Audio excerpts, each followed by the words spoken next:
Shalom, selamat bertemu kembali Bapak Ibu Saudara-saudara yang terkasih. Apa kabar? Saya berharap kita semua dalam keadaan sehat dan baik di dalam kasih anugerah dan pemeliharaan Tuhan. Hari ini Selasa 21 Desember tahun 2021, renungan harian bagi kita diambil dari Roma pasal yang ke-8, ayatnya yang ke-18 sampai ayatnya yang ke-30. Sebelum kita merenungkan firman Tuhan ini, mari kita berdoa. Bapa di sorga, kami selalu mengucap syukur karena kami melihat perbuatan-perbuatan yang ajaib dan luar biasa dari pihak-Mu. Saat ini kami akan merenungkan isi firman-Mu. Tolonglah kami ya Bapa, agar kami boleh mengerti dan memahami apa yang menjadi kehendak-Mu untuk kami lakukan. Roh Kudus kiranya menerangi hati dan pikiran kami. Di dalam nama Yesus kami berdoa. Amin. Roma pasal yang ke-8 ayat yang ke-18 sampai yang ke-30 dengan perikop pengharapan anak-anak Allah. Sebab aku yakin bahwa penderitaan zaman sekarang ini tidak dapat dibandingkan dengan kemuliaan yang akan dinyatakan kepada kita. Sebab dengan sangat rindu seluruh makhluk menantikan saat anak-anak Allah dinyatakan. Karena seluruh makhluk telah ditaklukkan kepada kesia-siaan, bukan oleh kehendaknya sendiri, tetapi oleh kehendak Dia yang telah menaklukkannya. Tetapi dalam pengharapan, karena makhluk itu sendiri juga akan dimerdekakan dari perbudakan kebinasaan dan masuk ke dalam kemerdekaan kemuliaan anak-anak Allah. Sebab kita tahu bahwa sampai sekarang segala makhluk sama-sama mengeluh dan sama-sama merasa sakit bersalin. Dan bukan hanya mereka saja, tetapi kita yang telah menerima karunia sulung roh, kita juga mengeluh dalam hati kita sambil menantikan pengangkatan sebagai anak, yaitu pembebasan tubuh kita. Sebab kita diselamatkan dalam pengharapan. Tetapi pengharapan yang dilihat bukan pengharapan lagi, sebab bagaimana orang masih mengharapkan apa yang dilihatnya. Tetapi jika kita mengharapkan apa yang tidak kita lihat, kita menantikannya dengan tekun. Demikian juga Roh membantu kita dalam kelemahan kita, sebab kita tidak tahu bagaimana seharusnya harus berdoa. Tetapi Roh sendiri berdoa untuk kita kepada Allah dengan keluhan-keluhan yang tidak terucapkan. Dan Allah yang menyelidiki hati nurani mengetahui maksud Roh itu, yaitu bahwa Ia sesuai dengan kehendak Allah berdoa untuk orang-orang kudus. Kita tahu sekarang bahwa Allah turut bekerja dalam segala sesuatu untuk mendatangkan kebaikan bagi mereka yang mengasihi Dia, yaitu bagi mereka yang terpanggil sesuai dengan rencana Allah. Sebab semua orang yang dipilihnya dari semula, mereka juga ditentukannya dari semula untuk menjadi serupa dengan gambaran anaknya, supaya Ia, anaknya itu, menjadi yang sulung di antara banyak saudara. Dan mereka yang ditentukannya dari semula, mereka itu juga dipanggilnya. Dan mereka yang dipanggilnya, mereka itu juga dibenarkannya. Dan mereka yang dibenarkannya, mereka itu juga dimuliakannya. Amin. Bapak, Ibu, saudara-saudari yang dikasihi di dalam Tuhan Yesus Kristus, Roma pasal yang ke-8 ayat 18 sampai 30 yang menjadi pembacaan kita pada hari ini dengan perikop pengharapan anak-anak Allah berisi pesan-pesan yang luar biasa dan sangat berharga dalam kehidupan kita orang-orang percaya.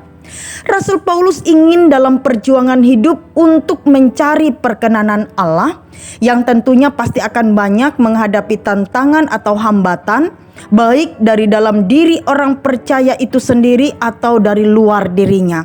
Seorang percaya tidak boleh menyerah atau putus asa. Mengapa tidak boleh menyerah atau putus asa? Karena semua yang terjadi dalam hidup orang percaya di dalam dunia ini tidak sebanding dengan kemuliaan yang akan diterimanya kelak di kekekalan ketika ia hidup bersama-sama dengan Tuhan. Inilah pengharapan anak-anak Allah, pengharapan yang begitu luar biasa di dalam Tuhan. Pengharapan ini memberi kepada kita satu kekuatan untuk tetap bertahan dalam menghadapi berbagai macam permasalahan dan kuat menanggung berbagai rupa penderitaan. Seorang bijak mengatakan, tidak ada masalah yang abadi. Semuanya pasti akan terlewati karena semua akan berlalu. Oleh sebab itu, mari memandang setiap masalah dan pergumulan yang kita alami dengan memakai kacamata baru, tentunya dengan memakai kacamata Tuhan. Tahukah Bapak Ibu saudara-saudari, terkadang masalah dan pergumulan yang ada dalam hidup kita bisa dipakai oleh Allah untuk hal yang baik bagi kita, seperti firman-Nya dalam ayat yang ke-28. Kita tahu sekarang bahwa Allah turut bekerja dalam segala sesuatu untuk mendatangkan kebaikan bagi mereka yang mengasihi Dia, yaitu bagi mereka yang terpanggil sesuai dengan rencana Allah. Kita bisa ambil contoh kehidupan Ayub, seorang yang begitu taat dan saleh kepada Allah. Tapi Allah izinkan mengalami masalah dan pergumulan yang begitu luar biasa. Ketika Ayub bertahan sampai akhir, bukan saja hidupnya yang dipulihkan oleh Allah, tapi imannya kembali diperbaharui agar semakin sempurna di dalam Tuhan. Dalam pengharapannya, Ayub menemukan berkat rohani di balik masalahnya, sehingga ia bisa berkata, hanya dari kata orang saja aku mendengar tentang Engkau, tetapi sekarang mataku sendiri memandang Engkau.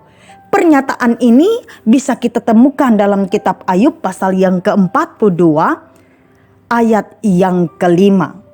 Bapak Ibu saudara-saudari yang terkasih, berkat rohani di balik masalah dan pergumulan yang kita alami digambarkan oleh Rasul Paulus di ayat yang ke-22. Sebab kita tahu bahwa sampai sekarang segala makhluk sama-sama mengeluh dan sama-sama merasa sakit bersalin. Kita bersama-sama tahu Bapak Ibu saudara-saudari, proses sakit bersalin adalah proses akhir yang dialami oleh seorang perempuan yang akan melahirkan anaknya. Dan proses ini adalah proses yang begitu sangat menyakitkan. Tetapi ketika proses ini berlalu, hal yang begitu membahagiakan akan dialami oleh seorang perempuan ketika matanya melihat dan tangannya dapat menyentuh bayi yang ia lahirkan. Segala penderitaan sakit bersalin yang ia rasakan sebelumnya akan seketika lenyap berganti kebahagiaan dan sukacita yang tak ternilai harganya. Demikian halnya dengan orang percaya.